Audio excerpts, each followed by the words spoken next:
Antes da gente anunciar os participantes dessa mesa, vamos conferir uma mensagem dos nossos parceiros. Por favor, no vídeo.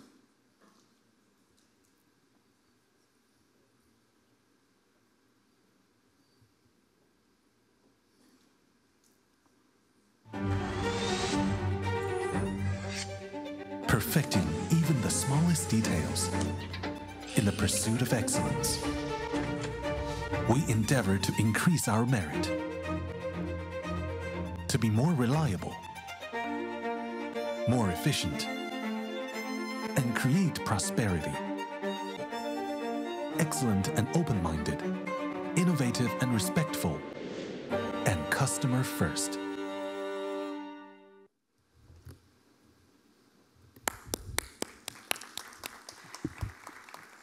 Chamo agora para subir ao palco e compor a nossa mesa o vice-presidente do Conselho de Administração da Bessolar e diretor-geral América do Sul da Sunco Capital, novamente, Márcio Tranin, por favor.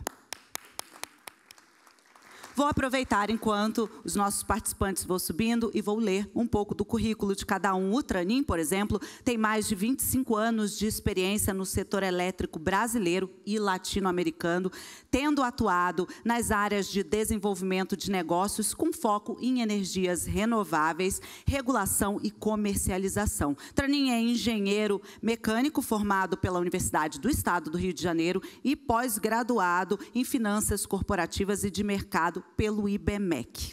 Agora eu chamo Arthur da Silva Santa Rosa, gerente executivo de procedimentos e desenvolvimento da operação do Operador Nacional do Sistema Elétrico, ONS.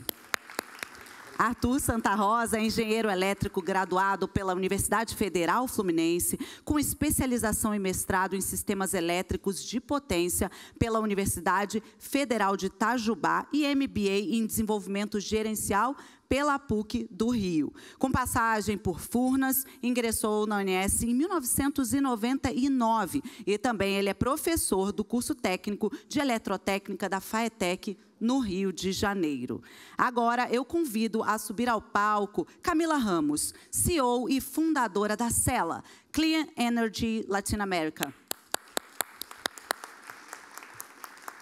Camila tem 21 anos de experiência no setor de energia renovável, com ênfase para as fontes solar, eólica, bioenergia e hidrogênio verde. Além da Cela, ela também é vice-presidente de investimentos e hidrogênio do Conselho de Administração da Bessolar, é membro do Conselho de Infraestrutura da Federação das Indústrias de São Paulo e Finance Expert do Clean Energy Finance Solutions Center do Departamento de Energia dos Estados Unidos.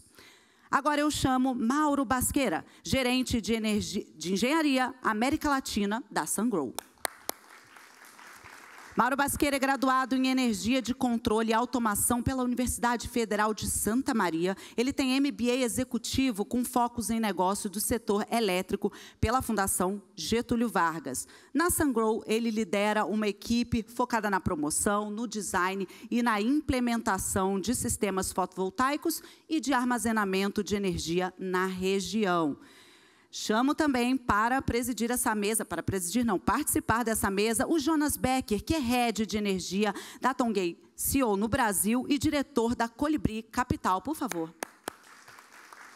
Engenheiro de produção pela Universidade de Fortaleza, o Becker tem 15 anos de atuação no setor de energia. É presidente da Câmara Setorial de Energia do Ceará. Ele é diretor financeiro do Sindicato das Indústrias de Energia e de Serviços do Setor Elétrico do Estado do Ceará.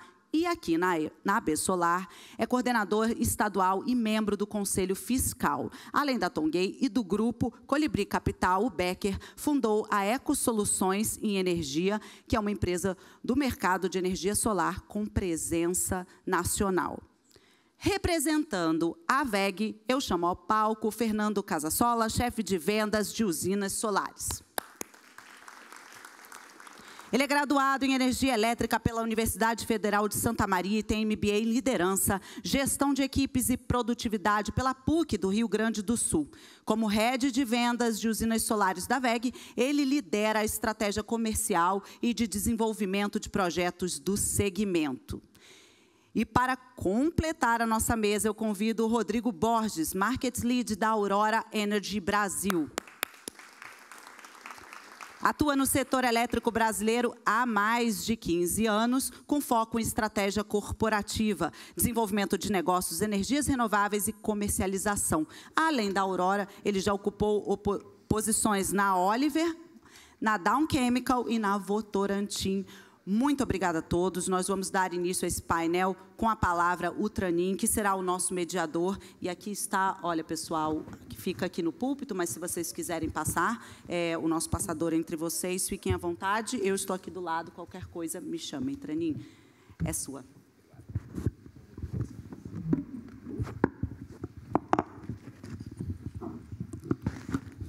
Boa tarde a todos, de novo, né?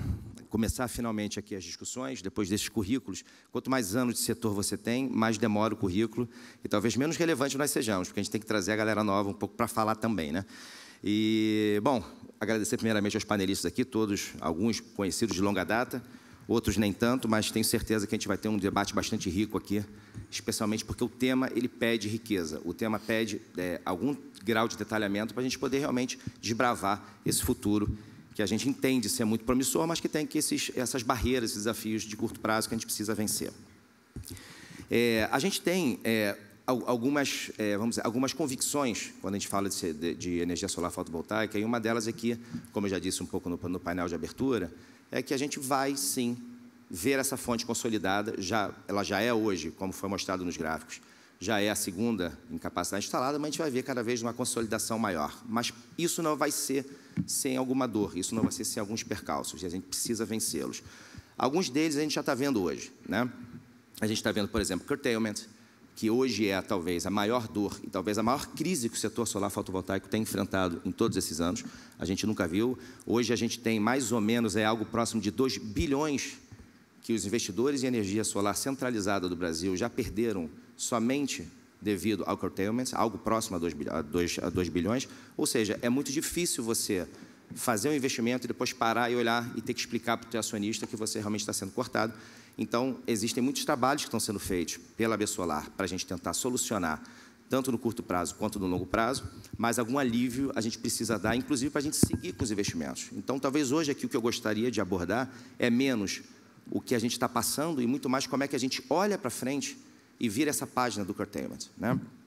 Diferença de preço entre supermercado, concentração de geração no Nordeste do Brasil, consumo no Sudeste do Brasil.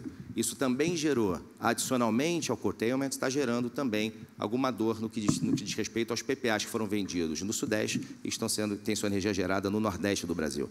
Então, isso também, junto com o curtailment, está sendo, talvez, a grande tempestade perfeita que eu mencionei, e a gente tem que superar, de alguma forma, isso. A gente tem outras coisas, ex-tarifário, por exemplo, a gente tem a questão do imposto de importação dos módulos, que são temas que eu acredito como relevantes, mas que, no final das contas, a gente tem que olhar e falar que a gente tem que passar por isso para a gente ter uma fonte que efetivamente consegue ser competitiva, apesar de não ter mais o desconto no imposto de importação, apesar de não ter mais ex-tarifário, a gente tem que entender que a evolução natural de qualquer tecnologia tem que ser essa. Claro que a gente tem que buscar uma transição equilibrada, a gente não pode violar os contratos já assinados e os financiamentos já conseguidos, e quem tomou a decisão de investimento baseado nesse tipo de desconto, mas a gente sabe que essa transição tem que acontecer, e ela tem que acontecer de forma tranquila, natural. O que a gente gostaria, né? Então, a gente tem esses problemas que estão permeando hoje o setor e que a gente, volta e meia, costuma dominar demais o discurso, costuma dominar demais as nossas discussões internamente na associação e nas nossas empresas, mas a gente talvez tenha que lançar esse olhar um pouco mais para frente e começar a buscar a sustentabilidade do setor. Hoje o painel é exatamente esse. Como é que a gente consegue a sustentabilidade do setor solar fotovoltaico, apesar do que nós estamos vivendo, né? E a gente tem um caminhão de boas notícias. E é isso que eu queria, talvez, passar como mensagem. A gente tem baterias vindo com força. Hoje, parece que, realmente, finalmente, vamos ter o primeiro leilão de baterias nesse ano, segundo semestre. Saiu uma consulta pública que estava para junho, mas deve ser no segundo semestre desse ano. Bateria será fundamental para dar aquela flexibilidade à a fonte solar fotovoltaica e as fontes intermitentes como solar e eólica. Então, bateria é uma grande notícia. A gente vai abordar aqui, em algumas palestras, nós vamos abordar a questão de baterias e a sua complementariedade com a tecnologia. A gente precisa pensar em novas demandas. A gente está muito atrelado sempre a olhar todos esses problemas e não olhar como é que a gente estimula que venha novas demandas. Então, a gente tem data center, hidrogênio verde, como já foi mencionado, querendo vir para o Brasil, atrás dessa energia barata que nós temos, e aqui no Brasil nós temos essa energia barata, o que a gente precisa é dar condições para que essa energia venha, para que essa nova demanda venha e que a gente possa efetivamente crescer o mercado. É muita gente querendo vender energia. O Brasil é um país gigantesco, o consumo per capita do Brasil é baixo. A gente sabe que tem um potencial enorme. Quantos investidores estrangeiros vêm aqui e botam seu dinheiro no Brasil nessa expectativa, desse crescimento dessa carga? E não precisa ser um crescimento puramente orgânico da carga, que acontecerá, mas sim o crescimento também dessa nova demanda de data centers, hidrogênio verde, entre outros, eletrificação da rede, que naturalmente virá com a bateria. E a gente tem que pensar, como isso aqui é um evento de mercado livre, a gente tem que pensar na abertura de mercado. A abertura de mercado é algo que será muito benéfico, de qualquer forma, para qualquer um. Por quê? Porque nós, consumidores, naturalmente, sabemos da vantagem de ter um mercado liberalizado, mas nós, da tecnologia solar fotovoltaica, como o Sawaya bem disse, a gente não tem medo da abertura de mercado. A gente sabe que tem que ser feita com parcimônia, uma transição pensada, sabendo das consequências, com todas as suas tecnologias, tendo seus atributos bem valorados, o que isso é fundamental. Se isso tudo for cumprido, a abertura de mercado é algo que se dará. A gente está vendo as migrações acontecendo, e essas migrações elas tendem a ir até virar no baixa tensão. Não sabemos quando será, mas a gente entende como fundamental também ter esse tipo de liberalização de mercado, porque isso é talvez o passo definitivo para o Brasil se tornar definitivamente um país justo, vamos dizer assim, sob o ponto de vista energético. Dito isso, e sem mais delongas, acabou o tempo, só queria fazer essa introdução, a gente vai começar agora a ouvir os panelistas, cada um vai ter seu tempo para falar. Peço que a gente tente respeitar, porque eu quero tentar privilegiar o máximo possível o debate, porque vai ter muita pergunta que vai surgir, também pergunta da plateia, para quem quiser, porém, eu vou ter várias perguntas para a gente fomentar bastante o debate, tá bom? Gente, muito obrigado e um bom debate a todos aí. Arthur, começa com você, vamos lá.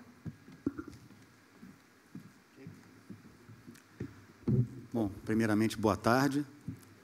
Não sei se vai puxar a apresentação. Quer me dar uma ajudinha aqui? Aqui ele vai avançando, ele volta para cá, é isso? Ele volta aqui. Sempre avança aqui. Ok. Tá ok. Bom, então, novamente, boa tarde aí a todos. Queria agradecer aqui o Márcio, todos aí da Absolar que convidaram o ANS, Rodrigo, Thalita, que eu tive a oportunidade de encontrar aqui. Então, um prazer imenso de poder estar aqui. Doutor Cristiano, que é o diretor de operação, não pôde estar aqui. Eu estou representando com muito orgulho aqui essa empresa que está aí com 26 anos. Talvez poucos conheçam o detalhe dela. Só para brincar um pouquinho aqui no início, eu estava andando pelo hall ali. Aí teve horas que eu conversava com algumas pessoas, óbvio, conhecem bastante a ONS, mas tem pessoas que não conhecem mesmo, né? E aí mas ONS, o quê? Falei, vamos encurtar a história? Sou eu que opero o sistema e solicito o curtailment. Ah, então tá bom. Então agora eu já sei quem é. Vamos encurtar a história, né? Então eu vim sem segurança, eu estou sozinho aqui, tá? Cuidado que tenho 4 filhas para criar, meninas. Então, gente, muito prazer, assim, estar aqui, poder trazer informações que, às vezes, por mais que a gente tenha total transparência lá dentro do ONS, de dar publicidade em todos os nossos dados, poder reproduzir tudo que a gente faz lá, com todas as ferramentas e dados, esse é o nosso maior viés ali, de dar essa publicidade.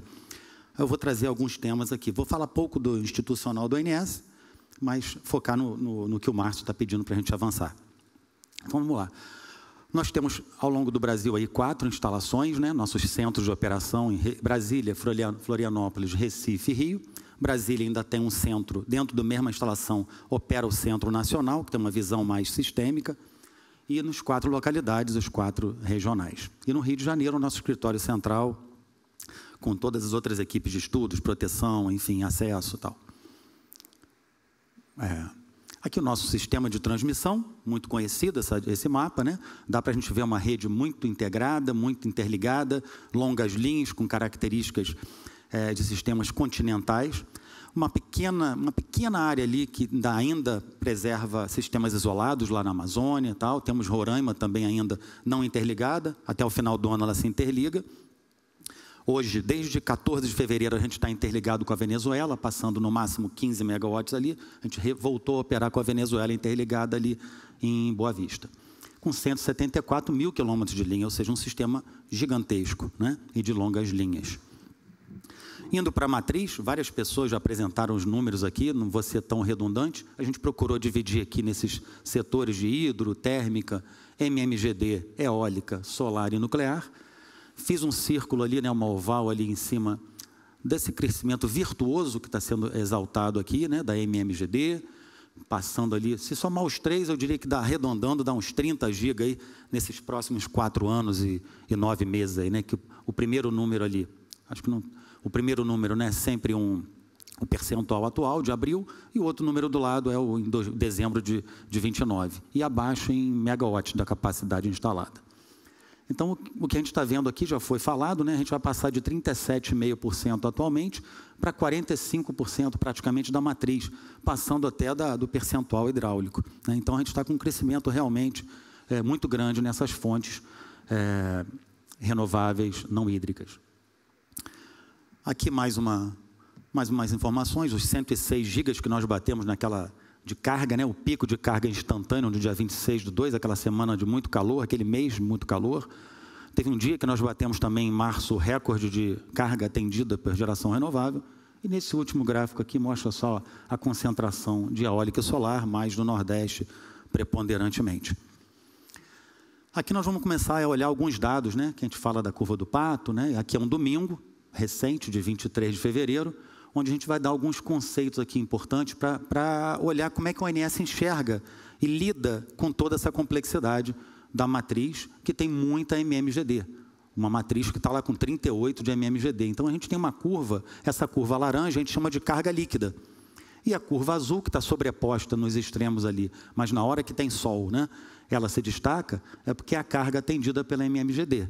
E quando essa geração ela começa a reduzir em rampa, né, até o final da tarde, até o início da noite, é uma rampa muito, muito íngreme e que, como já foi falado aqui pelo Márcio, o termo flexibilidade ele se sobrepõe, que é a hora que ele aparece, né, para rampas grandes. Falou em baterias, a gente vai ver várias formas aí de lidar com isso. Hoje a nossa bateria, a nossa hidrelétrica, né, que acaba fazendo essas rampas gigantescas aí e que depois se soma com a rampa da própria carga que vai atender a ponta.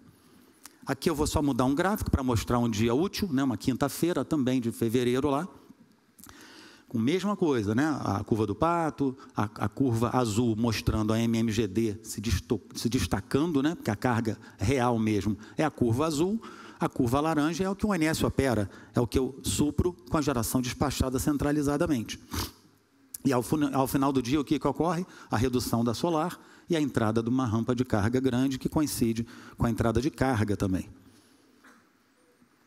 Aquele mesmo dia 23, aquele domingo, essa curva aqui eu vou discretizar por fontes, né? Então, o topo da curva lá em cima é como se fosse a carga do sistema interligado nas 24 horas desse domingo. A curva, a parte azul mais escura é a hidráulica, a marrom ali, né, é a MMGD, a verde a solar centralizada, a eólica no azul clarinho, você vê que ela reduz, né, durante a parte mais da tarde, depois retoma, e na base lá a térmica. Então, o que eu queria destacar aqui? Aquela mesma situação, aquela seta amarela ali mostra que a hidráulica está meio que uma bateria, ela está recolhendo a geração, ainda tem umas inflexibilidades das hidrelétricas, porque não podem zerar a geração, mas ela tenta acomodar ao máximo toda essa geração solar que está entrando naquele horário. Só que depois essa geração ela sai e a rampa aparece, né? A rampa é essa que eu tenho que ter hidrelétrica, que é uma fonte muito rápida, muito de prontidão. Porém, se eu pegar esse gráfico, está bonitinho, que eu estou em fevereiro, mas se eu pegasse um gráfico desse em setembro, outubro, que é o final do período seco, talvez eu tivesse que entrar com uma térmica ali para atender ponta, porque talvez a hidrelétrica não tivesse tanta margem. E se eu der uma situação em que a eólica também não se pronuncia tanto, essa soma de fatores pode demandar, hoje, não por razão energética, mas por razão de ponta, eu precisar de uma térmica. Partindo agora, para contextualizar ainda a questão da transmissão, aquele mapa nosso do Brasil, eu transformei ele em algumas ovaizinhas aqui do norte, nordeste, sudeste e sul, para mostrar o seguinte: aquele mapa tão bonito, com todas aquelas linhas longas, HVDC e tal, aquilo não é uma barra infinita. Eu tenho que fazer estudos, eu tenho que avaliar a segurança daqueles sistemas frente ao que é critério hoje do Ministério do procedimento de rede, que é contingências simples ou duplas se for linhas em mesma torre, como um bipolo, por exemplo, de corrente contínua. Então, a partir desses estudos, muitas das vezes eu tenho capacidade nos fios, mas dinamicamente eu tenho problemas e tenho que criar parâmetros para monitorar essa segurança. Então, vocês escutam lá FNES, FNE, o que são isso? São somas de fluxos de intercâmbio entre áreas, além de outras inequações, que são monitoramentos mais intra-regionais, restrições mais locais, que eu tenho que monitorar, porque, às vezes, uma perda de uma linha pode levar ou a um colapso de tensão, ou a uma sobrecarga inadmissível, ou problema dinâmico mais sério. Então, a gente convive na sala de controle, e é isso que faz a gente não poder trazer toda a energia do Nordeste e excedente para cá. Pode ser por carga, mas pode ser pela transmissão também. A mensagem dessa figura é essa. Seguindo em frente, a partir disso, desse contexto em que eu posso ter excedente de geração e não ter carga, ou posso ter restrições no sistema, né? Seja para o sistema completo, com todos aqueles estudos, sejam até mesmo com alguma intervenção que esteja ocorrendo, uma linha de transmissão, ou até como tivemos recentemente uma indisponibilidade de um bipolo por queda de torre, a ANEEL regulou e criou uma regra para o constraint-off dessas gerações eólicas e solares, eólicas e fotovoltaicas, que divide em 3 categorias, que são apuradas junto com os agentes no ambiente de pós-operação. Então, a partir das restrições implementadas em tempo real, essas restrições podem ter origem em razão elétrica, que a gente chama, quando tem alguma indisponibilidade externa, né? Lógico, respeitados as franquias, né, de tempo de carência. Pode ter a razão de confiabilidade, eu não estou fazendo uma restrição porque eu estou com uma linha fora ou uma indisponibilidade, então ele ganha o carimbo de confiabilidade, ou energético, quando eu não tenho como alocar toda aquela geração na carga. Aqui é um exemplo de uma curva daquele mesmo domingo, lá de fevereiro, em que a curva azul lá de cima é a eólica, já que vocês veem que no gráfico de baixo a carga está sempre caindo, a laranja, e eu já estou efetuando cortes, né, restrições na geração eólica desde a madrugada, e quando a geração solar ela entra, ela também é restrita. Às vezes, lá no início, porque a rampa é muito íngreme da entrada da solar, eu às vezes, já na largada, eu já tenho que fazer um bloqueio para depois ir liberando à medida que essa carga vai estabilizando. Então, é um exemplo de controle de frequência para eu não poder ter excedentes além do consumo. Aqui é um gráfico que vai de janeiro de 2024 até março, até esse mês passado, mostrando todas as restrições efetuadas naquelas 3 categorias, né? Ali na safra dos ventos, o roxo ali significa que é a restrição por confiabilidade, o vermelho é o de razão elétrica, é o que faz jus ao constraint-off, né? De ressarcimento de constraint-off. Ali, janeiro e fevereiro está em destaque por conta justamente do bipolo, né? E o verdinho ali é quando você tem uma restrição por não alocar na carga para controle de frequência, a gente carimba como razão energética. Ok? É lógico, aqui eu não retratei o 2023, todo mundo lembra que em 2023, com a ocorrência de 15 de agosto, o pós-ocorrência resultou em uma série de cortes de grande profundidade. Naquele tempo inicial, logo, foi uma ação mais imediata do ONS de restringir. Até para deixar claro o discurso, não houve nenhuma mudança de critério, e sim houve uma adequação dos modelos existentes nos nossos estudos à realidade da resposta de campo, que até hoje nós estamos ainda em fase de adaptação desses modelos à atualização. E no futuro, quem sabe, Márcio, a gente também conseguiu otimização desses modelos para a gente poder voltar ao que era antes e reduzir curtailment. Adiantando aqui, já é para uma parte mais do foco que o Márcio pediu. O que a gente está fazendo, né? Então, a gente tem busca de tecnologias, ferramental. Então, quando a gente decide por um curtailment, a gente nunca está olhando o valor imediato, a gente está olhando muito as previsões. Então, nós temos vários previsores durante o dia, previsores do dia anterior, a própria programação. Tudo isso a gente acompanha tendências, seja de eólica, solar, hidráulica. Então, a gente se baseia muito nas previsões de geração, de carga. A gente olha as máquinas que estão no CAG, as margens de regulação, as próximas rampas na meia hora, na outra meia hora, para a tomada de decisão ser o máximo possível preventiva. Outra ferramenta importante que a gente usa, porque se tornou quase que desumano você conseguir controlar toda essa quantidade de agentes, de conjuntos, por telefone. Então, a gente implementou uma ferramenta desde 2023, que chama-se Synapse, e até chegar no Synapse, que é essa último bloquinho aqui, a gente passa por toda uma detecção, vamos começar lá da esquerda para a direita, com telas que eu monitoro, aqueles limites sistêmicos, FNES, fluxo norte-nordeste, e ele alerta para o operador que está chegando numa proximidade. A gente tem uma outra ferramenta embaixo ali, que está em teste, que a gente está monitorando também a tendência, graficamente. A partir dessa identificação que vai ter uma violação desses fluxos, a gente entra numa ferramenta que calcula as sensibilidades, as usinas com maior influência, porque o tempo real tem que resolver o problema, né? Tirando aspectos comerciais, que é a nossa busca, né? E aí a gente calcula as sensibilidades, ou pega das instruções de operação que vem lá da área de planejamento, quando são aquelas inequações mais locais, regionais, mas para fluxo sistêmico, a gente calcula em tempo real, a cada 10 minutos, com software de normal, tipo na rede, a gente usa o Organon, fluxo de potência calculando as sensibilidades com a configuração do dia, para ser o mais realista possível para a topologia do momento. A partir disso aí, a gente joga nessa outra ferramenta, que é o Gerdim, que ele vai ratear de acordo com a sensibilidade. Okay? Se for controle de frequência, ele entra no Gerdim, mas a sensibilidade é igual para todo mundo, é 1. Então, o rateio é proporcional à geração verificada. Saindo dali do Gerdim, entra no Synapse, que é o nosso grande mensageiro, é o que vai disparar para os agentes as solicitações de restrição. Estou passando rápido, mas nas perguntas, se precisar, a gente retorna. Está finalizando, Márcio? Eu sei que passou o tempo um pouquinho, estou nos últimos slides. Não adianta a gente fazer tanta mexida no sistema de montantes tão grandes sem estar avaliando permanentemente a segurança. Então, a gente tem ferramentas que calculam como se fosse um radar. Então, o Organon, ele calcula aquela figura lá de cima, parece um radar, aquela pontinho azul, é o nosso ponto de operação. E na vizinhança, ele explora a vizinhança para ver se eu estou perto de algum precipício. Ou seja, se eu estou perto de alguma violação de tensão, de carregamento ou de limites dinâmicos. Então, ele está ali processando dezenas de contingências e analisando com a modelagem dinâmica completa. Então, eu tenho como saber o grau de segurança que eu estou operando o tempo todo. E esses dados todos já estão disponíveis, das sensibilidades, de todos esses resultados já estão no site do ONS, acessíveis. Finalizando a parte de tecnologia, a gente tem PMUs também. Então, PMU é uma medição muito mais, com uma resolução muito maior. Eu tenho medições a 60 vezes por segundo, completamente diferente de um SCADA, que a cada 4 segundos eu tenho varredura. E com isso eu consigo observar, por exemplo, oscilações que a gente já identificou em algumas plantas solares, por exemplo, aqui no Sudeste, de oscilações, e tivemos que, em tempo real, fazer esse controle. Se eu não tivesse PMU, eu não teria visto esse tipo de oscilação.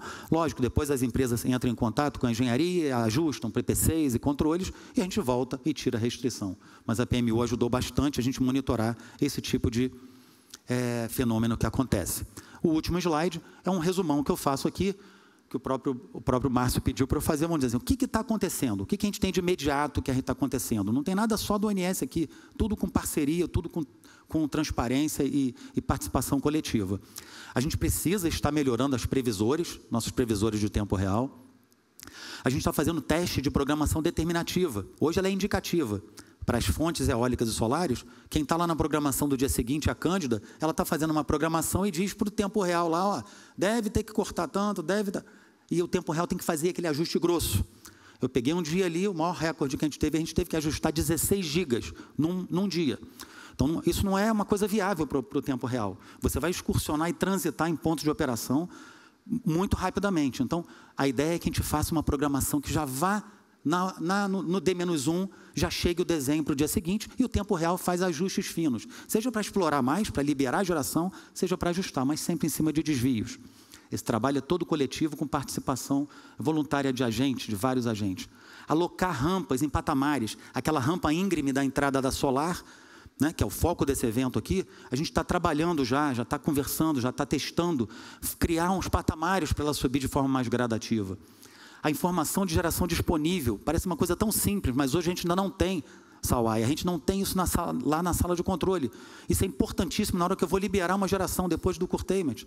Eu quero liberar, eu não tenho o disponível, eu tenho a capacidade instalada. Então, às vezes, eu estou achando que eu vou liberar muito e a usina vai liberar muito pouco. Então, eu preciso ter essa clareza, essa informação tem que chegar para o ONS. melhorar a representação. Isso aqui é questão dos modelos, que todo mundo aqui sabe no pós-blackout, que a gente está precisando atualizar esses modelos.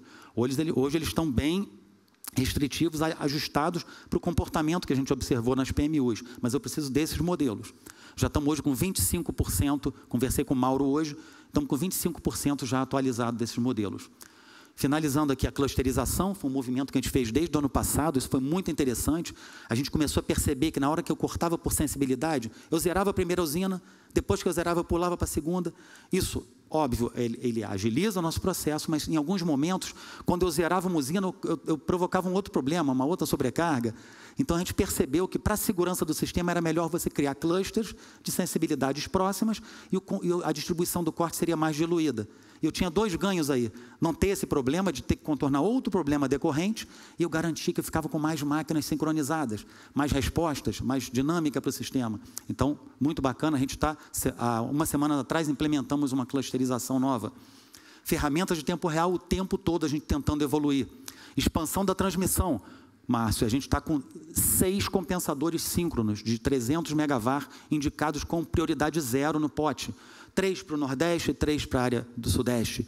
Isso vai dar toda aquela recuperação, Sawaia, para a questão de muitas inequações e limites que hoje estão associados a colapso de tensão.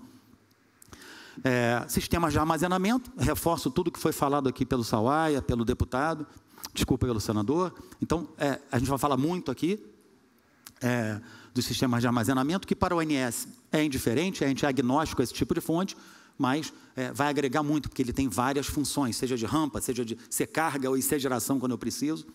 Finalizando a consulta pública CP45, todos nós temos que estar muito atentos a participar nisso. Qual é a visão do ONS nesse processo? É de que a gente tem que deixar a sala de controle imune a questões comerciais. Deixa ele resolver o problema. E a gente trata isso no ambiente pós-operação, ICCE, para a gente dar atender a todas as necessidades e o tempo real ser o mais eficaz possível. Essa é a visão do ONS. E a última coisa, que só dá uma notícia, a gente tem como projeto lá, para também atuar na geração que não está ali na nossa alçada, que está dentro da malha da distribuição. Então, a gente está precisando, o mundo inteiro está precisando. Eu tive fora, o ISO da Califórnia não tem, vários ISOs no mundo não tem o DSO ainda. Poucos têm. Então, a gente está num projeto com a PSR para implementar essa figura do DSO, que pode ser a própria distribuidora, à medida que a ANEEL regule todo o papel dela e dê essa autonomia para ela também fazer a gestão do corte, ou da geração, ou de toda essa complexidade da gestão da geração distribuída, junto com a ONS e junto com os agentes.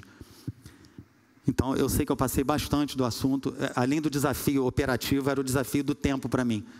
Mas eu espero ter atendido aí, fico à disposição. Esses são os canais do ONS e estou totalmente à disposição para visitas lá, para conhecer o ONS, quem não conhece. Obrigado. Arthur, obrigado. Passou um pouco do tempo, mas acho que valeu a pena. Não, mas valeu a pena. Na verdade, a gente estava querendo... eu acho que uma das principais interlocuções que a gente tem que ter nesse drama, vamos dizer assim, que a gente está vivendo, é o ONS. O ONS tem sido... pelo menos até o momento, tem sido uma escutativa, tá? E eu acho que isso vale a menção. A gente precisa do apoio de vocês, porque a dor que hoje está na geração centralizada não é dos agentes de geração centralizada, ela é sistêmica. Porque o impacto que isso pode causar é nos futuros investimentos. E a gente já está vendo isso. A gente começa a ver um cenário de retração de futuros investimentos, porque existe uma incerteza com relação ao tratamento que o curtailment vai ter. Daquele teu último slide, eu acho que ficaram ali aquelas que são mais de longo prazo. Eu tenho perguntas para fazer, mas vamos deixar para o debate. Mas, e tem umas que são de curtíssimo prazo. E eu acho que se vocês tiverem essa escutativa e tiverem a agilidade para implementar mudanças e para ouvir os agentes impactados, que afinal de contas são aqueles que vão garantir também parte da expansão futura para essa demanda toda que vai chegar, a gente vai ver nesse painel, essa demanda potencial que vai chegar no futuro, a gente precisa dar uma solução para isso. Tá? Então, assim, obrigado pela apresentação, acho que foi muito elucidativa. E eu exorto você e os seus amigos lá, eu sei que você é da operação, mas planejamento é fundamental nisso, mas exorto vocês a estarem sempre olhando com carinho extremo, porque isso vai impactar o futuro da expansão da oferta no Brasil se a gente não endereçar de forma adequada. Tá? Muito obrigado. Muito bem. Depois, então, a gente volta para as perguntas. Vamos seguir para a segunda apresentação. Camila, vai lá, Camila da Cela. Boa tarde a todos, a todas. Obrigada, Absolar, pelo convite. Obrigada, Trenin, pelo convite. Prazer compartilhar esse painel com vocês e com vocês aqui também que estão participando do debate com a gente. Fico feliz de eu que vou trazer as boas notícias, né? A gente está passando aí por um momento muito difícil no setor elétrico, né? De muitas dificuldades. E a gente já começou a falar aqui, mas o Trenin pediu para eu falar da nova demanda, né? O que está por vir de boas notícias, para a gente estar olhando de oportunidades, porque as oportunidades elas também existem, inclusive nos momentos de crise, né? Então, eu vou focar a minha fala aqui nas oportunidades, em algumas oportunidades que a gente tem trabalhado, que a gente tem pensado com os nossos clientes, e depois, no debate, acompanho vocês aí nos temas que vierem do público. Tá? Bom, eu trabalho na Cela, é uma empresa de consultoria e assessoria financeira. Nós ajudamos os nossos clientes em projetos de transição energética, né? Começamos há 12 anos atrás, trabalhando muito forte no segmento de energia solar e energia eólica, e hoje a gente trabalha em outros setores aí da transição energética, como armazenamento de energia, como hidrogênio verde e como biomassa e biocombustíveis também. Falando um pouquinho, começando com um panorama de Mercado Livre muito legal, gostei muito de ver a apresentação da Adriana, da CCE, tinham números muito, muito interessantes. E eu trouxe aqui alguns números de um estudo que a Cela faz há 9 anos. A gente, quando estava estruturando o nosso primeiro projeto de autoprodução para um cliente, nós começamos a entrevistar, né, vocês, geradores, consumidores de energia, como é que vocês estavam fazendo a estruturação dos negócios de vocês no Mercado Livre. E acabou virando um estudo anual, as pessoas começaram a pedir todo ano, e a gente divulga esses números, né, para quem participa do estudo, para quem compra, e alguns números também públicos que a gente compartilha com vocês. O que eu queria mostrar para vocês aqui em termos de tendência nos anos? Tá? Nesse gráfico em verde, a gente consegue ver o número de contratos assinados no Mercado Livre de energia solar e energia eólica de longo prazo. A gente está falando aqui de contratos de 10 anos ou mais, tá? Seja eles PPA, seja autoprodução de energia. São dados que eles não são divulgados no mercado, eles não estão disponíveis em nenhuma base de dados, então são dados proprietários dos participantes, né, que contribuem com a gente. Nós atingimos o ápice, né, de número de contratos de energia solar e eólica no Mercado Livre no ano de 2019. Foram 37 contratos de longo prazo assinados naquele ano. Foi por volta, né, de 900 megawatt médios contratados naquele ano. Desde então, né, esses números eles foram reduzindo um pouco. No ano de 2024, que foi agora o último estudo que a gente divulgou, nós atingimos 31 contratos assinados, tá, de longo prazo. Desses 31 contratos, 30 foram autoprodução de energia. Só para mostrar para vocês assim, a preponderância hoje, tudo que acontece de contratação de longo prazo de renováveis, exceto um contrato que a gente mapeou, que participou, né, do estudo, foi tudo autoprodução. Nós aumentamos de 23 contratos que foram assinados no ano de 2023. Foi um número relevante de aumento, né, de contratações. Porém, como vocês podem ver no gráfico em laranja, o volume de energia contratado reduziu significativamente. Ele saiu de 669 megawatt médios contratados no ano de 2023 para 659 megawatt médios contratados no ano de 2024. O que isso quer dizer? Ele mostra, né, que a gente está na abertura do Mercado Livre para consumidores cada vez menores, né? Então, a gente viu no ano de 2024 contratação vindo a partir de muitos consumidores menores contratando menos energia, né, do que em anos anteriores. Então, essa é uma tendência que a gente espera continuar vendo com essas migrações que nós vimos, os números das migrações que a Adriana mostrou para a gente. É uma tendência que a gente entende que deve continuar acontecendo. E aí isso impacta, né, no estilo da contratação, no modelo do contrato, nas áreas comerciais dentro dos geradores de energia que vão estar negociando com um cliente com um perfil completamente diferente daquele cliente industrial, que tem uma área de energia dentro do consumidor, né? Então, é uma conversa bem diferente. O que mais que eu queria mostrar para vocês em termos de números desses contratos que a gente mapeou, né, nesse último estudo?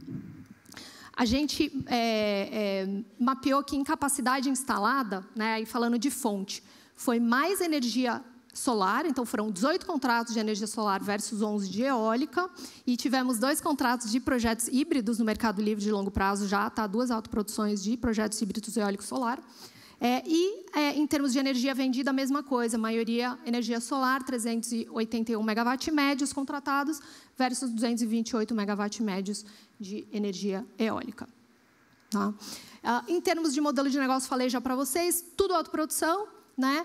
Muito interessante ver, esse é o primeiro ano que a gente viu que o modelo de autoprodução por arrendamento e por consórcio foi muito relevante. O que isso quer dizer? É um modelo de negócio, né? Os modelos de negócio de arrendamento são onde as unidades consumidoras dentro desse cliente são menores e eles agregam essas unidades consumidoras em um contrato só, né? Muito similar, às vezes, até a um contrato de geração distribuída, né? Onde não tem um PPA, a gente tem um contrato aí de OIM, a gente tem um contrato de arrendamento. E esse ano de 2024 foi muito importante essa movimentação em termos de contrato de autoprodução para o arrendamento, tá? Outra coisa, falando de nova demanda, né? Falei de perfil de cliente com, né, perfil mais de varejo. O maior contratante de energia renovável, né, nesse estudo que a gente fez foi data centers. Tá? E aí eu vou mostrar um pouquinho de números para vocês, mas em megawatt médio, não em número de contratos, o maior contratante foi data centers, o segundo indústria metalúrgica, o terceiro mineração. Eu não coloquei os outros para vocês, porque a gente tem um estudo aí de 90 e poucas páginas, mas eu trouxe esse dado de, pelo menos, o ranking do top 3 aí, segmentos de consumidores que mais contrataram. Tá? E aí, entrando aí já no tema de novas demandas, né, a gente perguntou nessa pesquisa, quais são as tendências que vocês, geradores, esperam para o ano de 2025? No Mercado Livre, né, a grande maioria procura, né, 31% respondeu, a procura por autoprodução tende a continuar forte, até fechar essa janela de oportunidade, né, a gente tem ouvido cada vez mais que a gente vai ter mudança na regra de autoprodução. Segundo tema mais mencionado, com 15%, foi contratos com prazos mais curtos, e eu digo para vocês, a gente tem aqui os dados no estudo também, cada vez mais o consumidor está pedindo contratos mais curtos, inclusive de autoprodução mais curtos, de menos de 10 anos, contratos de 5 anos, 6 anos de autoprodução. A gente nunca tinha visto isso antes acontecer, e agora esses contratos estão sendo viabilizados. Tá? E aí, depois, as outras tendências que eu queria pincelar aqui com vocês, demanda de data centers é um deles. Tá? Que eu vou falar agora para vocês um pouquinho mais. Saiu essa semana um relatório que eu recomendo que todos leiam, né, que estejam olhando para esse mercado, da Agência Internacional de Energia, da demanda de data centers no mundo. Tá? Eles têm se debruçado muito sobre esse tema. Né? A conclusão que eles chegam é que a demanda de energia por data center na próxima década vai mais do que dobrar, hoje é quase 600 terawatt-horas e vai passar para 1.200 terawatt-horas em 2035. Tá? Então, um crescimento muito forte, puxado pela inteligência artificial, né, que vocês já devem ter ouvido também, né, aquela analogia de que uma busca no ChatGPT consome de 6 a 10 vezes mais energia do que uma busca simples no Google. Então, está sendo assim, um grande fomentador do aumento da demanda. A gente está vendo isso no mundo, né? Os Estados Unidos é o grande mercado de data centers no mundo, tá? Por volta de quase 50% de todo o crescimento da demanda de energia nos Estados Unidos está vindo e vai vir de data centers. Tá? No Japão, mais do que 50% do crescimento da demanda vindo de data center. No Brasil, não é assim. Tá? São algumas regiões muito mais fortes do que outras, mas a gente tem um potencial aqui para o Brasil para trazer essa demanda de data center, de inteligência artificial também, para atender com a nossa energia renovável, barata e competitiva e abundante. Tá? E aqui eu vou deixar para vocês os slides, tá? Com alguns números que a gente levantou de mercado, de capacidade instalada de data centers no Brasil. Concentração é São Paulo, gente, tende a continuar assim, né? Eles gostam de ficar próximo do consumidor, eles precisam estar próximo do consumidor por conta da latência, alguns tipos de usos da tecnologia, você consegue ficar longe, outros não. Mas, no curto prazo, é isso que a gente tem visto mesmo, tá? E também próximos de locais, né, em locais onde a temperatura não é muito alta, porque essa demanda da energia do data center vem muito para a refrigeração, né? A gente tem visto alguns anúncios, por exemplo, de grandes cidades de data center no sul do Brasil, né, especialmente por conta, né, da disponibilidade de conexão, que é um super tema que a gente pode discutir aqui, que os data centers estão tendo hoje muita dificuldade aí para conseguir conexão nos projetos deles, e por muitos motivos aí, inclusive por conta de corrida do ouro para conexão, né? É muito difícil até para o regulador entender que projeto vai para frente, qual que não vai. Mas é um mercado muito pujante que vai continuar crescendo. Então, falei para vocês, o ano passado já foi o maior contratante de energia no mercado livre de energia renovável do Brasil, né? No ano de 2025 tende a ser também, se não o número 1, lá em cima também. Tá? Outra tendência, vou deixar esses slides para vocês, a gente pode entrar também aqui. Hidrogênio verde, muitos de vocês já viram eu fazer muitas palestras sobre hidrogênio verde nos últimos 3 anos. Grande oportunidade no vetor de descarbonização de setores de difícil descarbonização. Aposto muito ainda em hidrogênio verde aqui no Brasil, especificamente para o setor de descarbonização de fertilizantes, por exemplo. Tá? A gente também tem um grande potencial de exportação de amônia e de emetanol, por exemplo, aqui no Brasil. Continuamos trabalhando com muito projeto nesse sentido, muito investidor sério, tentando viabilizar e trabalhando para viabilizar esse mercado. A gente já teve a promulgação da lei do hidrogênio de baixo carbono no ano passado, e a gente vai continuar tendo avanços aqui. Muitos projetos, são 109 projetos que a gente já mapeou aqui na Cela, anunciados aqui no Brasil. Tá? Outra tendência muito importante é armazenamento de energia. Né? Vou deixar os slides aqui para vocês também. Vamos sair da escala de megawatt esse ano no Brasil para gigawatts pela primeira vez. Tá? Vai ser no ano de 2025. A gente fez uma projeção na Cela, dependendo do resultado do leilão que a gente vai ter, se acontecer esse ano, né? Do leilão de reserva de capacidade por potência com armazenamento de energia, a gente está falando entre 3 gigawatt-hora e 12 gigawatt-hora de sistemas de armazenamento de energia no Brasil, vendidos no ano de 2025, se esse leilão acontecer, dependendo do tamanho desse leilão. Tá? De 3 a 12 gigawatt-hora. A gente fala, né, em armazenamento em gigawatt-hora, divide por 4 se a gente quiser falar em potência. Tá? E também vou deixar com vocês esses slides de macro tendências, mega tendências globais, porque, como esse tema que eu estou falando aqui com vocês é sobre demanda, nova demanda, eu queria falar de descarbonização e eletrificação de tudo que pode ser eletrificado. Essa é outra tendência que vai puxar a demanda de energia solar, de energia renovável no Brasil agora e no futuro. Tá? Então, vou deixar esses slides aqui com vocês. E vou passar para o debate, tá bom? Bastante coisa aqui para vocês verem depois. Obrigada.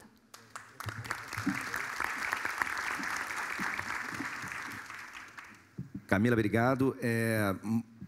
Notícias boas. A gente sempre acreditou que o ritmo de PPA estava diminuindo, não está. O estudo mostra isso. Nova demanda é tudo que a gente precisa ouvir. Isso é música para os nossos ouvidos. E eu acho que é por aí que a gente vai, é por aí que a gente tem que acreditar no Brasil. O caminho é longo, isso é infraestrutura. A gente precisa ter como viabilizar essa entrada dessa nova demanda. E isso vai ser fruto do debate, mas vamos continuar nessa linha da consultoria. Vamos chamar a Aurora. Rodrigo, por favor. Salva de palmas, por favor.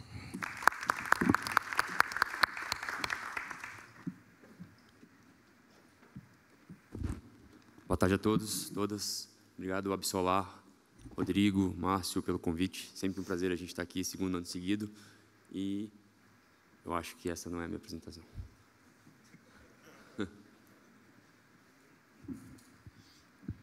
Você é o moderador invertendo a pauta. Dando trabalho. Da Aurora, por favor. Se você puder, mira de novo ali, vamos ver se eles trocaram.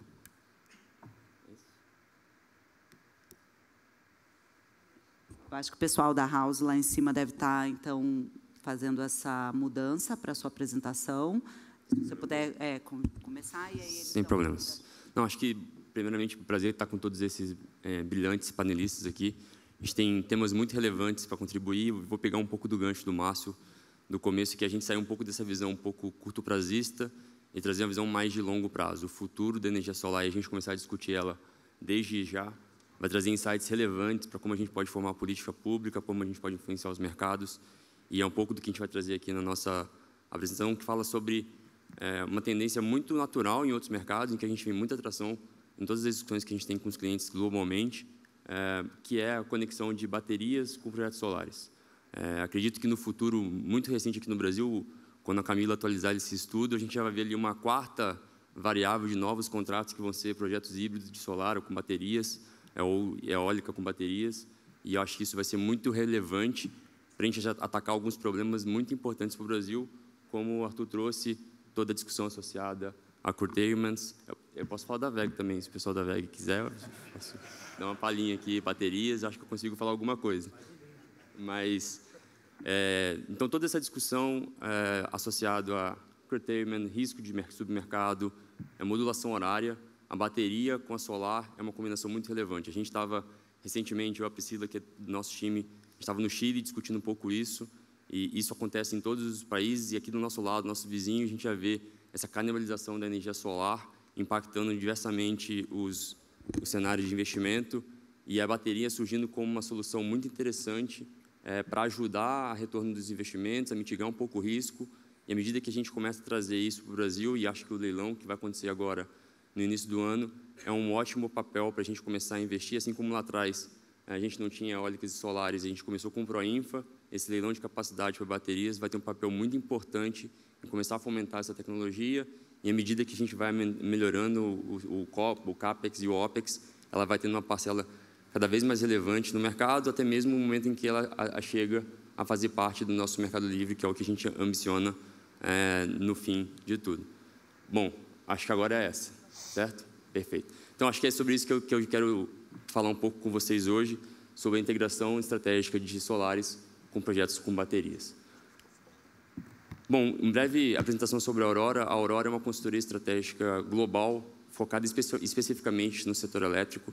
A gente atua em todas as verticais conectadas com o setor, desde mercados de energia, passando por renováveis, PPAs, até mesmo hidrogênio, carbono e gás natural, que tem uma parcela relevante de implicação nos mercados globais ao longo do mundo. Eletrificação também é um outro carro-chefe das nossas discussões.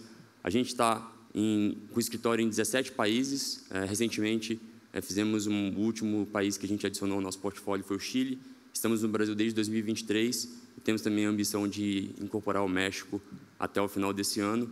A gente tem cerca de 1.000 colaboradores. Aqui no Brasil, a gente tem um escritório com 40 pessoas, em que a gente tem atuado bastante nessas discussões que a gente está vendo aqui com grande parte desses países. O tema de solar, eólica, baterias, curtailment, diferença de preços, horários, é algo muito latente, e a forma como a gente trabalha, que é sempre com um modelo proprietário que simula o setor elétrico com uma visão de investidor ao longo de 40 anos, numa granularidade horária, fornece muitos insights para a gente trazer para o debate, e é um pouco disso que a gente vai trazer aqui para discutir com vocês.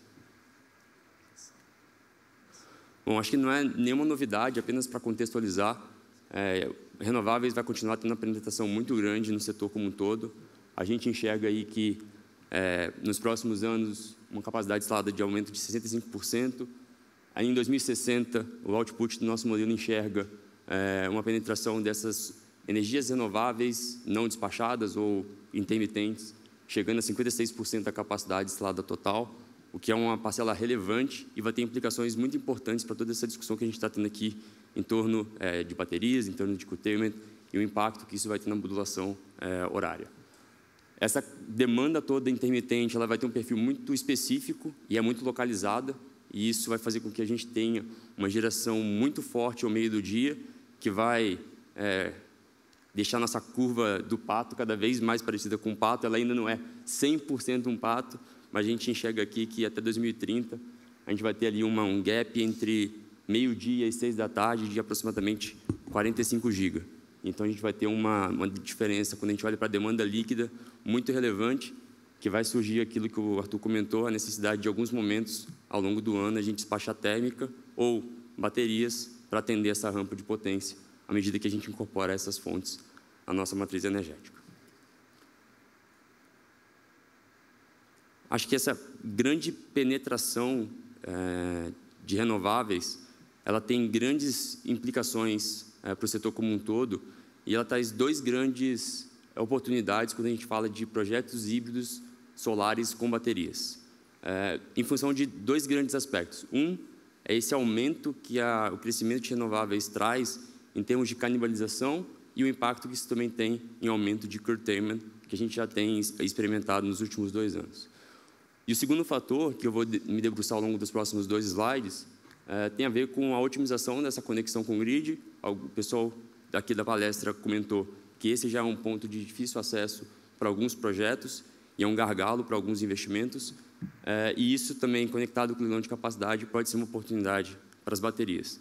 E por que isso acontece? Quando a gente olha para o primeiro item, a diferença de preços que essa canibalização vai causar é uma oportunidade para a bateria atuar de forma mais estruturada, carregando em momentos de vale de piso, de preço, descarregando em momentos de teto, ou até mesmo quando a gente olha para curtailments, sendo uma alternativa para evitar que aquela geração solar ou eólica seja cortada, carregando as baterias, e aí sim descarregando essa bateria nos momentos em que o grid não tem nenhum tipo de restrição. Quando a gente olha para a parcela de conexão com o grid, projetos colocados solar e bateria têm um grande benefício, que é justamente enxergar uma necessidade de investimento menor em infraestrutura, menores pontos de conexão, e quando se conecta com o leilão de capacidade, a gente vê que isso pode ter um efeito significativo no preço do bid do leilão. A gente vai mostrar aqui nos próximos slides uma redução no preço do bid do leilão de até 17%, quando a gente coloca projetos de bateria colocados com solar versus projetos de bateria standalone.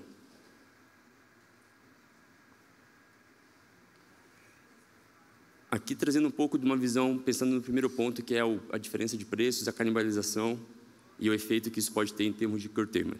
Então, aqui a gente trouxe, o Arthur comentou, em outubro, a gente pode ter um estresse de potência. Então, aqui a gente trouxe uma foto de outubro de 2045. Fomos lá para frente, o nosso modelo ele é encadeado, hora a hora, por 40 anos, então a gente consegue ter uma visão muito clara desse efeito que o Arthur comentou lá em 2045. Então, a gente vê que essa... Opa! Como é que eu volto aqui?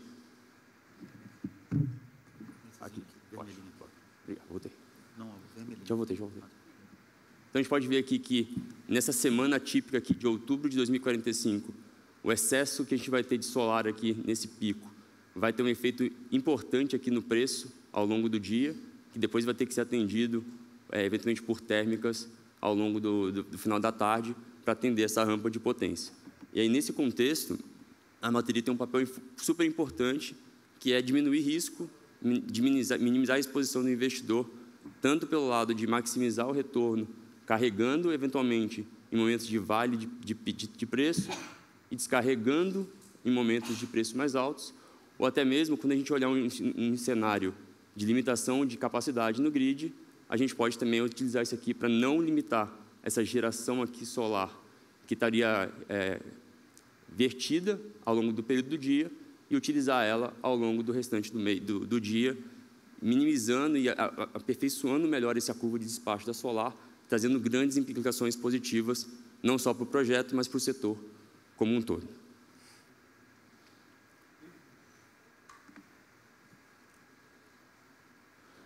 E o segundo ponto, aquilo que eu comentei com relação à diferença e a dificuldade de acesso à conexão, também conectada com o leilão de capacidade que a gente enxerga, a gente fez uma simulação com base nos nossos modelos de um cenário A, em que a gente tem um projeto standalone de baterias de 30 MB, com a devida conexão no grid, e a gente vê depois um outro cenário em que a gente interconecta esse projeto de baterias com um projeto solar existente, e a gente analisa qual que seria o bid que esse projeto de bateria teria que fazer no leilão para rentabilizar o seu investimento. E aí, quando a gente compara esses dois preços de bid dos leilões de capacidade no cenário A, sem colocalização com solar e com colocalização com solar, a gente enxerga que, colocado, esse bid do leilão de baterias poderia ser até 17% menor, muito em função desse ganho de escala que a gente enxerga aqui das baterias com solar, em termos da infraestrutura de conexão, especificamente, que pode chegar até 50% de redução nesse cenário B, Além disso, custos de implantação do projeto, infraestrutura do projeto física, custos de conexão.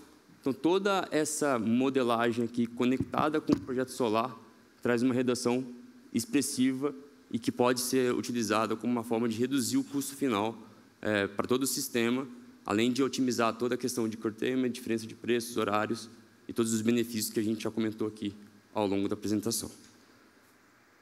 Bom, bem no meu tempo, eu respeitei, prometi para o Marcos que não ia passar dos 10 minutos, mas esse é um pouco da forma como a gente tem enxergado nas discussões com os nossos clientes a respeito do impacto da modulação horária, a conexão de baterias, que tem sido um tema que a gente tem engajado diversos projetos aqui no Brasil com clientes para entender um pouco melhor a regulação, como que outros países têm atuado nesse sentido, quais são as dificuldades que outros países enxergam, quais são os outros modelos de receita que, eventualmente, as baterias podem capturar, e tudo isso com uma visão de como que ela pode se integrar na matriz energética brasileira, apoiando o crescimento da energia solar e fazendo com que a solar continue tendo essa vertical de crescimento bastante profunda e minimizando o risco, melhorando a rentabilidade dos projetos e contribuindo para uma equalização de custos de uma forma global.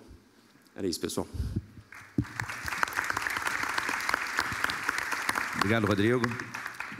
Agora vamos colocar Tongwei para falar, tá? Então, a ordem vai ser Tongwei, Sangrou e depois Weg, tá bom? E eu vou pedir, por favor, Jonas, pode ir indo, e eu vou pedir só para tentar ser o mais breve possível para a gente poder acelerar o debate depois, tá?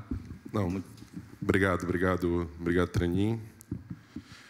Provavelmente vai ter um ajuste aí na apresentação, mas primeiro, boa tarde a todos e a todas. Obrigado, Absolar, pelo convite de realizar um evento desse tão necessário e num momento tão propício de tantos desafios que o setor de energia, o setor solar vem enfrentando. Mas eu sou como a Camila, eu gosto de notícia boa. E para a gente, o tema do painel, né, que é as perspectivas, os desafios do setor, eu gosto de falar de 2 pontos. Primeiro, as motivações do crescimento e os desafios da energia solar. E segundo, um pouco do passado de que nos trouxe até aqui. Primeira motivação que eu vejo, viu, Trani? Estou aqui enquanto a apresentação coloca. A motivação, para mim, sempre é a transição ecológica. Eu gosto de trazer esse conceito, que eu aprendi com um colega nordestino bacana, Jean Paul Prats, que ele coloca a transição energética dentro da transição ecológica. A transição ecológica ela faz parte de um movimento social, que é a sociedade entender a sua atividade humana com o menor impacto possível. E a transição energética é a parte principal no sentido técnico, porque eletrificar as coisas, sair da fonte do fóssil, que causa a emissão de gás de efeito estufa, é fundamental. Então, eletrificar com energia renovável, eu diminuo as emissões de gás de efeito estufa, cumpro o acordo climático. Paris, 1,5 graus até 2030 e net zero até 2050. Então, a motivação está muito claro. Eu acredito que hoje, para a sociedade, os pontos de que nós temos que seguir para a preservação da vida humana na Terra, sendo bem drástico, né? Está sendo posto de forma muito constante na sociedade e por mais que hoje a gente enfrente o movimento Trump, né, que coloca em xeque alguns pontos da relação do meio ambiente, mas eu acredito que isso vai ser superado porque é uma questão já bastante discutida e bastante científica, técnica, que vai prevalecer no final do debate. E quando a gente fala do passado, a energia solar ela se mostra a principal fonte na transição energética. Por quê? Porque ela se adapta. Ela está no espaço há bastante tempo. Ela está dentro d'água. No offshore, né?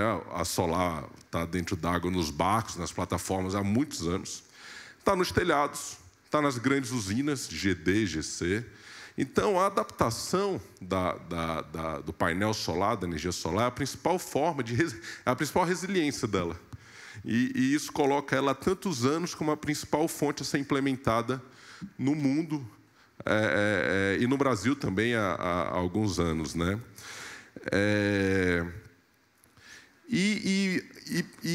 A necessidade da carga, né?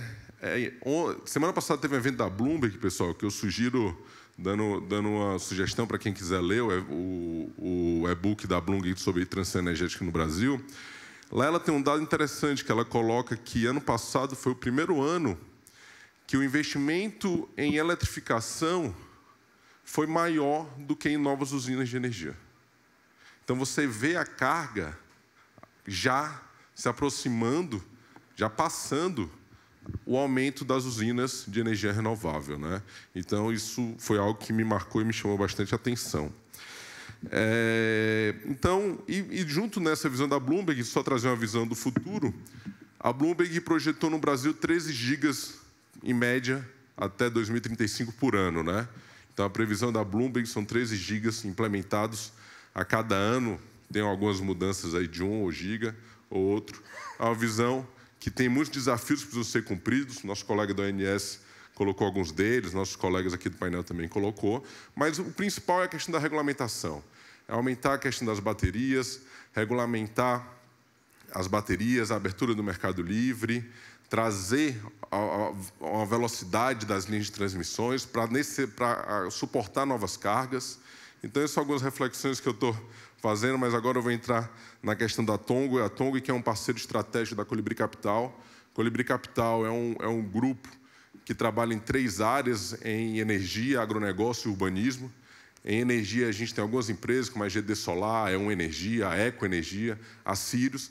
E agora a gente está fazendo essa parceria estratégica com a Tongway. Desde novembro do ano passado, a gente assumiu essa operação aqui no Brasil. E estamos aí com essa grande empresa, que eu vou falar um pouco dela. E aqui que eu passo, né? Isso. Aqui volta. Obrigado. A Tongway foi a primeira empresa de energia solar a ser listada nas 500 principais empresas do mundo. 60 mil funcionários, 200 subsidiárias, 42 anos de atividade empresarial. Esse ano faturou 19 bi de dólares, com um patrimônio líquido de 23 bi de dólares. Então, é uma gigante do setor de energia que eu vou contar. Ela trabalha em 2 áreas, agricultura verde e energia verde. Em energia verde, a gente atua nessas 4 principais áreas. Polissilício, somos o maior mineradora de polissilício do mundo. Somos a maior fabricante de célula solar do mundo. 140 gigas de capacidade instalada. 900 mil toneladas de processamento de polissilício do mundo. E já uma capacidade instalada de painel solar de 85 gigas.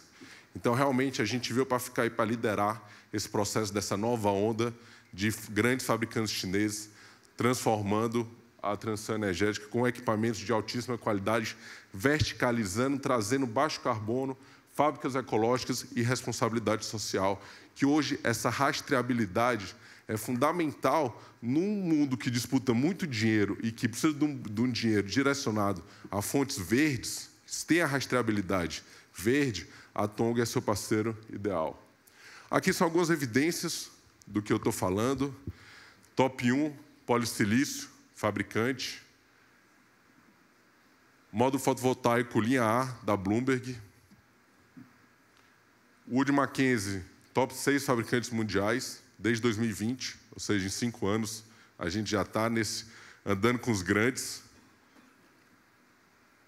Top 1, por 7 anos, como maior fabricante de células fotovoltaicas do mundo. Ou seja, nossos concorrentes também são nossos clientes. E isso, para a gente, é um diferencial técnico, econômico e ambiental. Aqui é uma tendência, não vou entrar muito nessa discussão técnica. A S&P Global colocou que a tendência das células fotovoltaicas é continuar com TOPCon ao longo dos anos. Nos próximos 10 anos, a HJT é uma tecnologia super bem sucedida, mas existe um processo de retrofit das fábricas, que isso é caro, mas hoje a TOPCon, de acordo com os analistas, Sela, Bloomberg, todo esse pessoal que está sempre vendo o mercado, a TOPCon ela deve continuar no mercado liderando a célula dos módulos solares. E ela tem algum ganho, hoje no Nordeste, principalmente, a maioria dos projetos geração centralizada hoje estão no Nordeste. Ela tem um ganho de 0,5. Eu convido as pessoas a discutirem os seus projetos tecnicamente com a gente, para a gente mostrar os ganhos de utilizar o módulo da Tongway com a célula da própria Tongway. Esses são produtos que a gente vai trazer para o Brasil em breve, equipamentos com mais de 25% de eficiência, 680 watts, com células de 182 milímetros, 210, 210 por 210. Então, módulos de altíssima qualidade e super aderente aos desafios aqui no Brasil. Não vou ficar aqui nessa questão extremamente comercial, que é algo que se trata caso a caso. Aqui são alguns grandes projetos no Brasil, no mundo. Em 2023, a Tongway exportou 31 gigas de módulos solares. O principal projeto foi um projeto de 1,1 giga, que está iniciando na Arábia Saudita, mas aqui no Brasil a gente já tem alguns projetos de geração centralizada em desenvolvimento. Então, é isso. Trani, falei muito, mas respeitei o tempo, porque a Tongway está no Brasil para fazer a diferença dentro desse ambiente completo da Colibri Capital, que traz um parceiro estratégico, numa visão inovadora de parcerias grandes empresas chinesas com grandes grupos aqui no Brasil. E a gente está à disposição para a gente conversar. Mais uma vez, obrigado a Bessolar, Rodrigo, Traninho, obrigado a todos. Obrigado, Jonas, pelas palavras aí. Mauro, vamos lá? Falar um pouco da Sungrow. Oi, pessoal, tudo bem? Boa tarde. Meu nome é Mauro Basqueira, eu sou gerente de engenharia da Sungrow aqui na América Latina. É um prazer estar aqui com vocês, com duas empresas gigantes aqui no mercado, a WEG e a Tongway. Leio muito e aprendo muito com a Aurora e com a Sela. E, principalmente com a ANS, a gente tem tido um contato muito grande com a equipe do Mauro Muniz, principalmente. Felipe Sobral, todo mundo, Leandro, o André. Estamos tentando bastante melhorar os modelos, é uma questão muito séria, a gente entende a preocupação, está de acordo com a preocupação e esses 25% que já tem validado, a gente vai colocar mais 40% validado aí no curto prazo para trazer essa tranquilidade para a operação do sistema. Bom, a ideia aqui é trazer referências internacionais.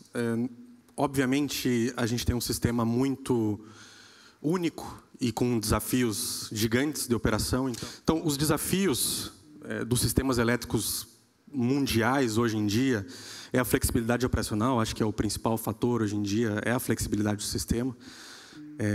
A questão do leilão de capacidade, o fator A quer dizer exatamente sobre essa flexibilidade operacional. É um suporte de rede avançado, até então a gente tem conversores grid following, temos conversado bastante, a gente vê que tem uma tendência muito forte dos operadores de rede exigirem que esses conversores de potência sejam grid forming, que eles sejam geradores síncronos virtuais para suportar e aplicar não uma inércia física, mas uma inércia sintética para o sistema. Então, isso é muito importante e os conversores já estão sendo integrados à rede nesse sentido. A redução do curtailment dói muito, a gente sofre junto com os nossos clientes e é algo que talvez tenha que ser colocado nos modelos do sistema, até porque aqui é uma visão pessoal, eu não sei se a expansão da transmissão vai atender esse crescimento da carga do país. Talvez se a gente realmente implementar esses data centers, o hidrogênio verde, aí sim. Mas se não, temos que colocar talvez o curtailment como um modelo, uma variável no modelo de negócio daqui para frente. O atendimento a esses picos de demanda, então a gente tem picos de demanda muito claros, 30, 50 GB. Hoje isso é muito complexo para uma hidrelétrica fazer, a gente já percebe a dificuldade atual e é um desafio gritante para os próximos anos. E, obviamente, sem esquecer das metas de descarbonização e alinhamento com esses acordos globais. Então, os principais casos que eu trouxe aqui para apresentar para vocês são o Reino Unido, a Itália e o Chile.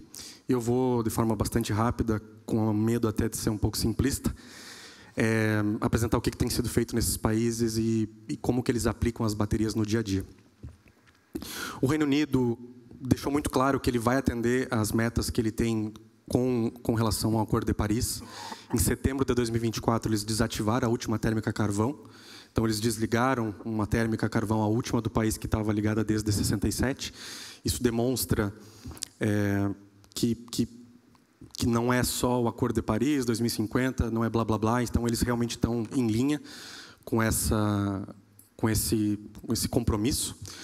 É um país hoje que já gera mais energia, não é potência instalada, já gera mais energia através... Um país não, uma região, né? Já gera mais energia com eólica, onshore e offshore. Então, eles têm uma variabilidade muito grande no sistema. Então, é por isso que as baterias têm entrado com força na região do Reino Unido. As aplicações principais é um mecanismo de balanceio, ou seja, as baterias podem bidar a cada 30 minutos para carregar e descarregar e fazer o balanceamento do sistema. Os serviços de resposta em frequência são bastante avançados, então hoje aqui no submódulo 2.10 a gente tem uma resposta fixa de frequência e rampas pré-determinadas com estatismo. Lá eles já têm bandas mortas muito bem definidas, então de 200 a 500 mHz eu respondo de uma forma, de 100 a 200 mHz eu respondo de outra forma, e de aqui as 15 mHz até 100 mHz eu respondo ainda mais rápido, porque todas essas variações de frequências querem dizer coisas diferentes, eu tenho que reagir de maneira diferente. A questão do wholesale trading que eles têm, então eu posso bidar essa não só no mercado basicamente de tempo real de 30 minutos, mas eu posso bidar no mercado do dia anterior quanto do dia posterior, né? O mercado de capacidade, as baterias já participam há um bom tempo, desde 2016. As baterias compartilham a participação junto com as térmicas no Reino Unido. Então, isso demonstra que a gente não está fazendo nenhuma loucura aqui e que elas já têm a capacidade tanto de competir quanto complementar ou disputar novos contratos. E a classificação individual, acho que isso é muito importante, isso está sendo discutido. Acho que vai ser bastante clara a definição aqui para o Brasil. Eles têm uma classificação da bateria como um subagente gerador para evitar essa bitributação de ser um gerador e um consumidor ao mesmo tempo. Isso é muito importante.